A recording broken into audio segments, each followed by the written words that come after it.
Bonsoir à tous, bienvenue dans ce numéro exceptionnel de Foot Inside. À quelques semaines de l'ouverture officielle de la Coupe du Monde 2026, le football international vient de subir un véritable séisme stratégique lors des matchs de préparation. Un résultat brut qui fait trembler les certitudes de l'équipe de France et résonne comme un coup de tonnerre sur la scène mondiale.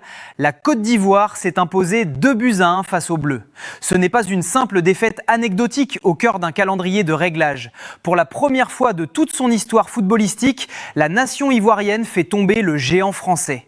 Au-delà du score, c'est la manière, l'intensité et les dynamiques structurelles de cette rencontre qui imposent aujourd'hui un décryptage froid, loin de tout sensationnalisme hystérique, mais avec une lucidité tactique.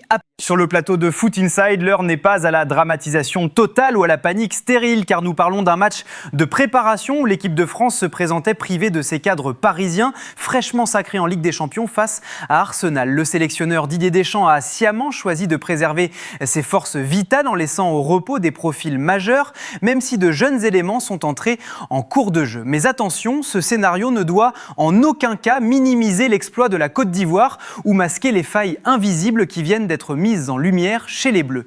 Les éléphants, sous la direction minutieuse d'Emers Faé, ont sorti un match de bonhomme, une prestation majuscule qui valide la montée en puissance d'un collectif d'une densité athlétique et technique impressionnante.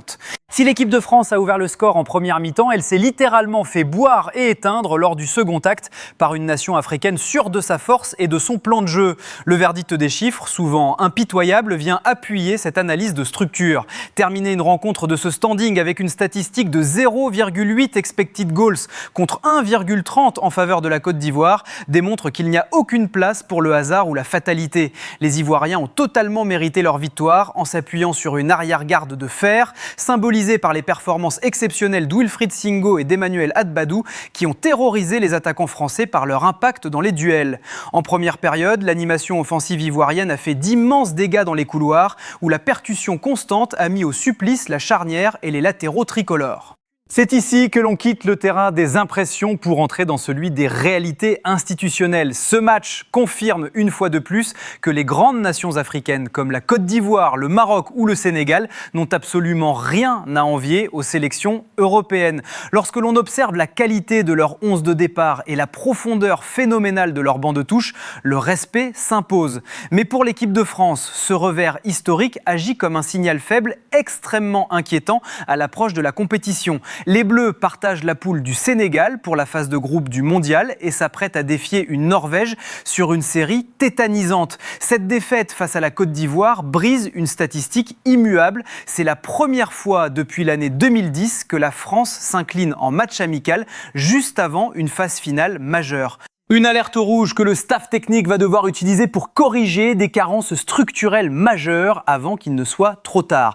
Après avoir posé les bases de ce revers historique et mesuré la portée du signal d'alarme envoyé à l'équipe de France, le plateau de Foot Inside se penche sur la stricte réalité du rectangle vert.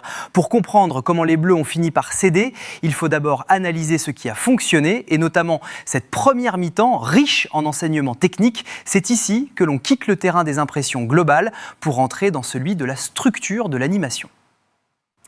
Didier Deschamps avait choisi d'aligner ses forces créatives en installant d'un côté Michael Olise sur l'aile droite, sa position préférentielle sous les couleurs du Bayern de Munich. Les observateurs en plateau soulignent les aspects positifs de cette entame. La circulation du ballon était fluide, portée par des déplacements intelligents et coordonnés. Lorsque Olise repiquait systématiquement dans l'axe pour créer le surnombre, Ryan Cherki compensait instantanément en s'excentrant sur le côté droit. Cette permutation constante a donné naissance à de très belles combinaisons en triangle, révélant une complicité technique et une connexion particulièrement forte entre les deux hommes. Au cœur de cette animation, le comportement de Kylian Mbappé a suscité un débat intense parmi les spécialistes. Alors qu'une partie du public et certains observateurs n'hésitent pas à qualifier sa prestation de décevante ou de catastrophique, l'analyse froide de Foot Inside impose une lecture radicalement différente. Face à la Côte d'Ivoire, Mbappé n'a pas joué la tête baissée, prisonnier de ses exploits individuels. Il s'est mis au service du collectif, s'efforçant de fluidifier le jeu par des remises en une touche de balle et en s'orientant systématiquement dans le sens du jeu pour faire rayonner ses partenaires. S'il a concédé des pertes de balles et des passes ratées, sa propension à décrocher intelligemment sans pour autant dézonner de manière excessive a permis au bloc français de remonter le terrain terrain. C'était un Mbappé impliqué, lourd de propositions combinatoires, qui a pesé de tout son poids sur la défense ivoirienne durant les 45 premières minutes. Grâce à cette animation axiale, l'équipe de France a fini par trouver la faille juste avant la pause sur une action initiée par Ryan Cherki. Le milieu offensif s'est extirpé de la pression en passant entre deux joueurs avant de déclencher une frappe qui a transpercé une forêt de jambes pour ouvrir le score. Un but qui, bien qu'entaché d'une réussite maximale et d'un exploit individuel, venait concrétiser une première période cohérente. Mais derrière cette apparence de maîtrise offensive, une faille majeure existait déjà, principalement localisée sur le flanc gauche et au niveau des postes de latéraux. Les analystes tirent la sonnette d'alarme. Si Olise bénéficie au Bayern de Munich de latéraux capables de dédoubler et de sécuriser son dos, la configuration en équipe de France s'est avérée beaucoup plus précaire.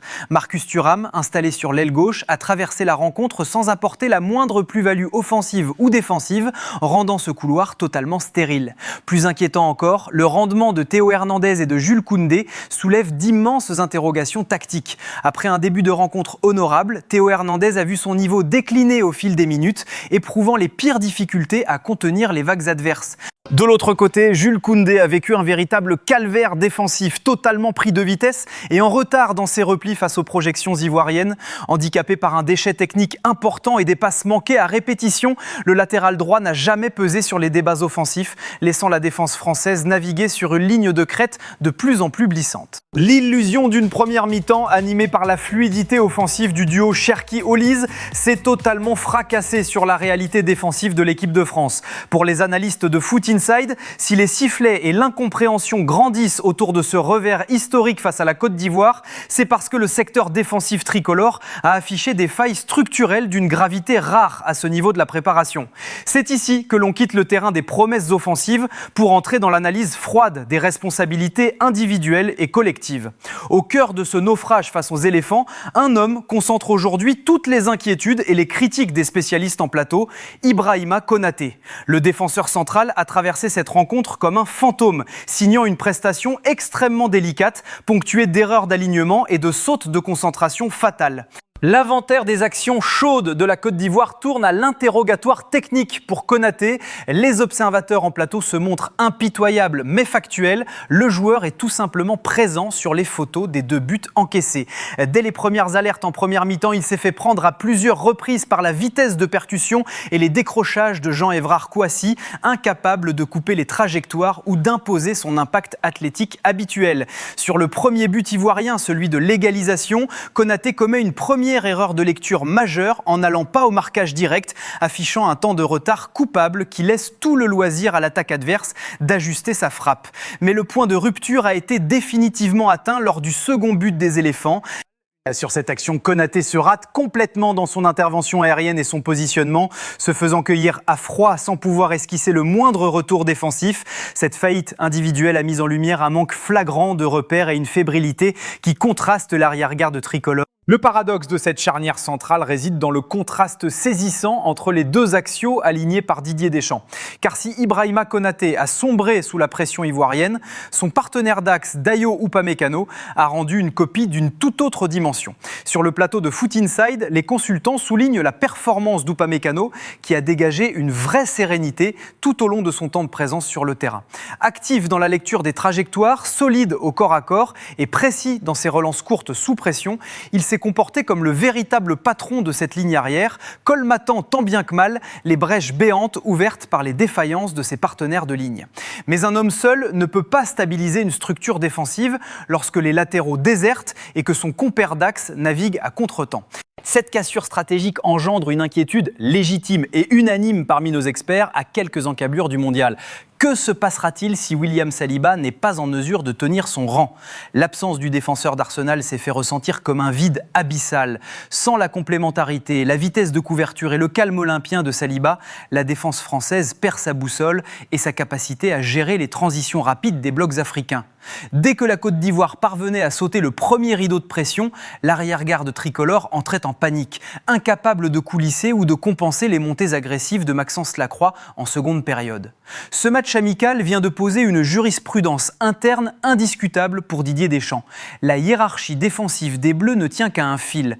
Et le réveil d'Ibrahima Konaté est désormais un impératif de sécurité nationale avant de défier le Sénégal et la Norvège. La faillite de la charnière centrale de l'équipe de France et le calvaire enduré par ses latéraux ouvrent un immense débat dogmatique qui secoue le plateau de Foot Inside. Face à la désorganisation structurelle observée lors de la seconde période, plusieurs voix s'élèvent au sein des observateurs pour réclamer l'abandon du système en 4-2-3-1 et préconiser un retour aux sources sous la forme d'un 4-3-3 classique. Mais sur notre plateau, l'analyse refuse de céder à cette solution de facilité. Revenir à un milieu à 3 éléments serait une mauvaise lecture des mots tricolores. Le 4-2-3-1 doit impérativement demeurer la structure de référence de cette équipe de France. Dans une configuration idéale, la puissance offensive de cette formation est virtuellement monstrueuse. Elle permet d'aligner simultanément Kylian Mbappé sur l'aile gauche, Ousmane Dembélé dans l'axe, Michael Olise sur le flanc droit et Ryan Cherki dans le costume du numéro 10. Même dans la version alternative que l'on sait privilégiée par le sélectionneur,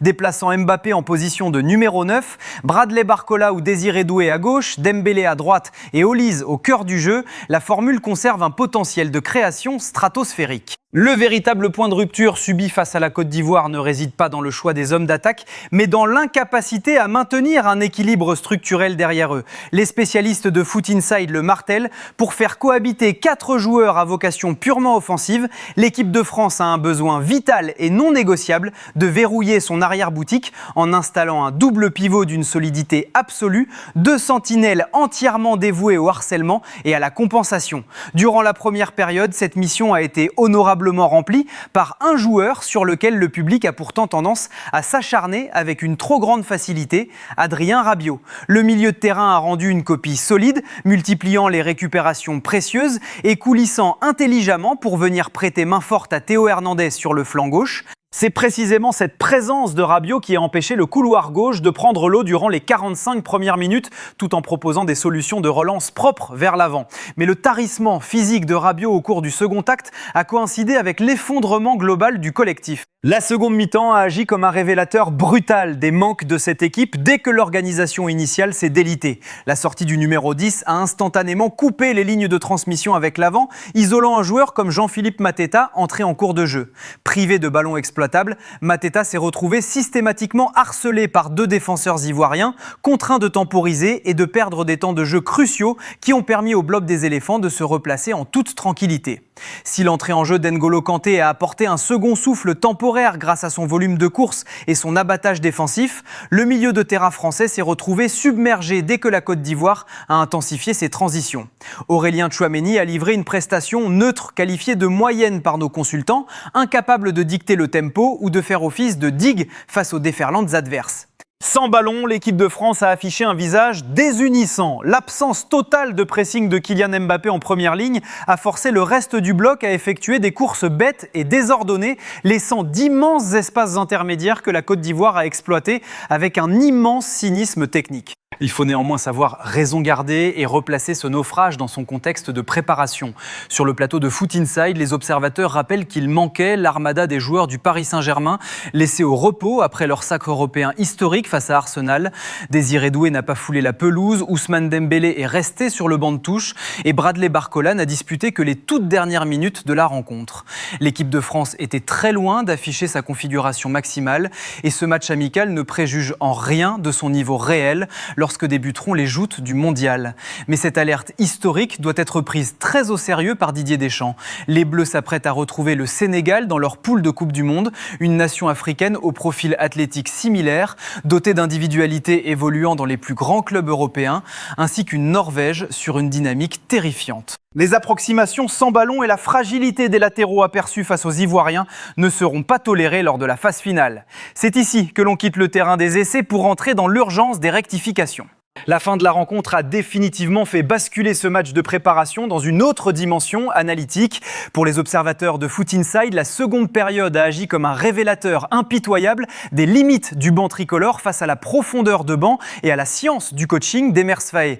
C'est ici que l'on quitte le terrain des essais pour se confronter à la violence du verdict tactique.